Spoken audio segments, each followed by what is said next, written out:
Oxygen Blast technical seminars are an Intertech production. For instructor-led .NET, Java, and XML courses, visit us at www.intertech.com.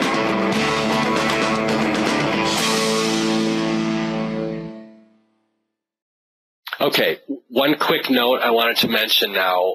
This is along the lines of automating tests.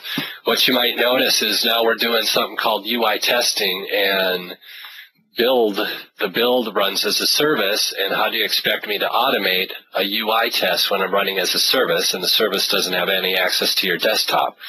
Well, on this slide, I've just got a quick note of how you need to configure things in the Team Foundation Administration console to run a service as an interactive process, which is going to allow you to get a hold of a desktop to execute these UI tests. IntelliTrace, we're not going to go into today, but just kind of the high-level overview specs on that is that IntelliTrace supports debugging from .NET version 2.0 forward.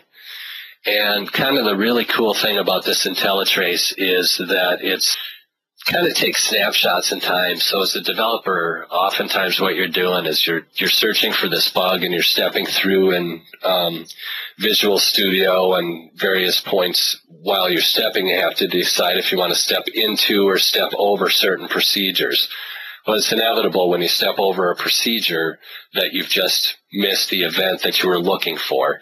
So what happens is you do a lot of this stop and restart and drilling in and trying to find the source of a bug, and it's really tedious, and it can be really painful when you've got a large application.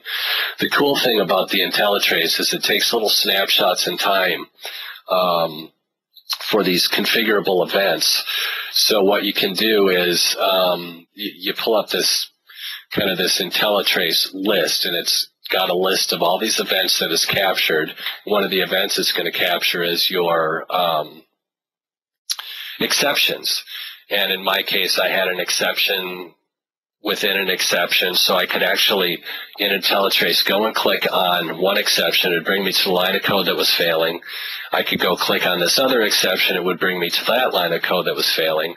And with some configurations, you can even get a little bit more information, like what information was being passed into the procedure and that sort of thing. So really powerful debugging tool.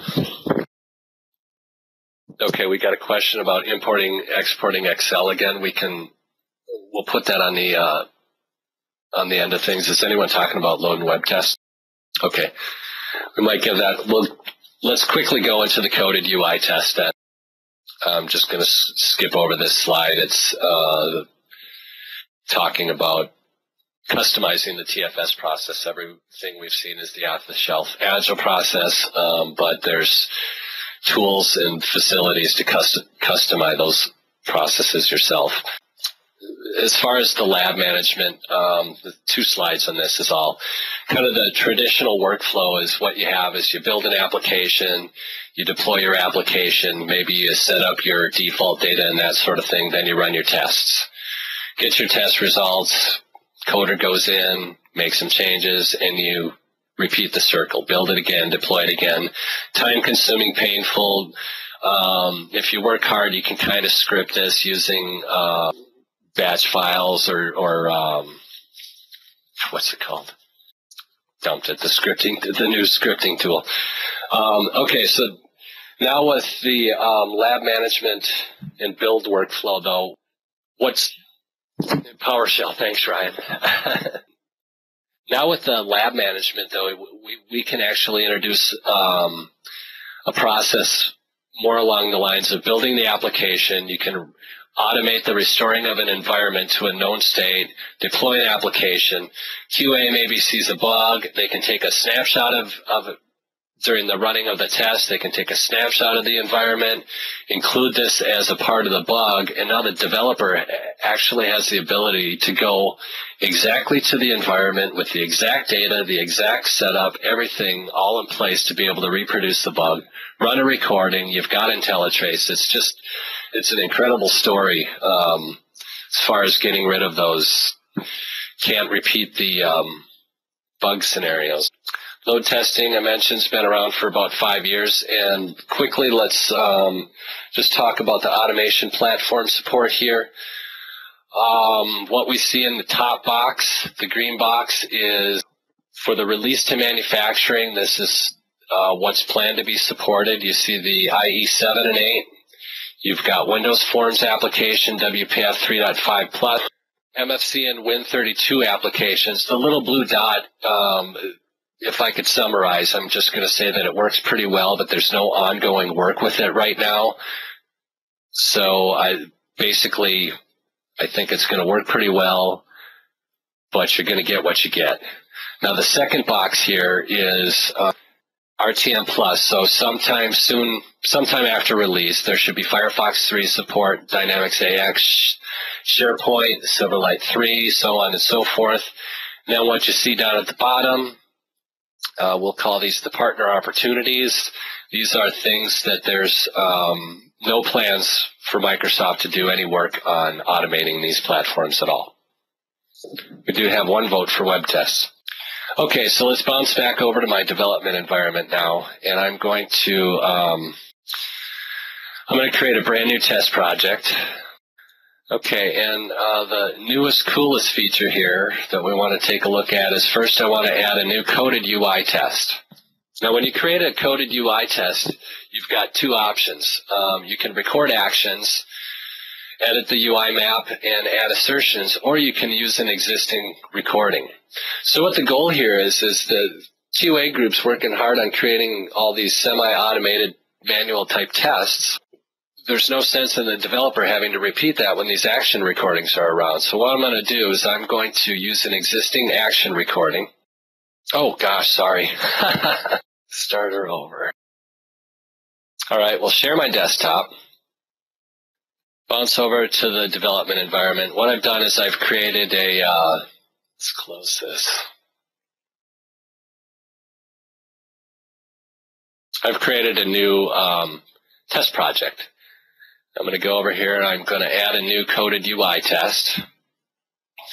And what's going to come up is the option I was just talking about. We have the option of either recording it myself or using an existing action recording.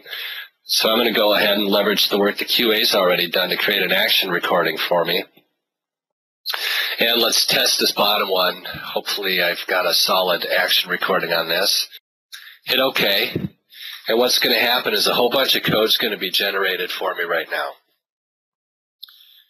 What's been done for me now is I've got within my coded UI test method, it's created this, and what it's going to do is it's created some test method names, some method names for me. It's going to launch and nav the application, enter email, username, password, so on and so forth. Click submit and close the application. So what I want to do first off, without doing any validation, is I want to make sure that this test will run. We'll see down at the bottom of the screen, I get a new test, comes up in a pending state. Going to see the application launch.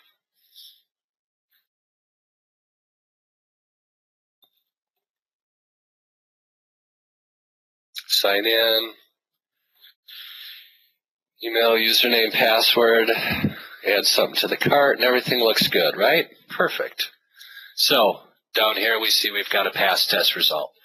Well, I'm going to go and close some of these old windows too. I see strange session behavior when I leave those open. Now what I want to do is go in and add some verification. I mean, that's all fine and good to run a test, but if you're not verifying something, you know, what good is it, especially in an automated environment? So what I'm going to do is after I click the submit button, I know I want to do a verification. Just to keep things quick, I'm just going to add one. What you can do is right-click where you want to add the code, select the Generate Code for Coded UI, and then use Coded UI Test Builder. And this isn't a necessary step. You do have the option of going through this control map that's been generated for you and trying to figure out what control is what and validate and write the assertion yourself. I just haven't had time to dig through the whole object model of what a web app looks like, and this is nice and easy. For more free learning resources and to see the latest lineup of our instructor-led .NET, Java, and XML courses, visit us at www.intertech.com.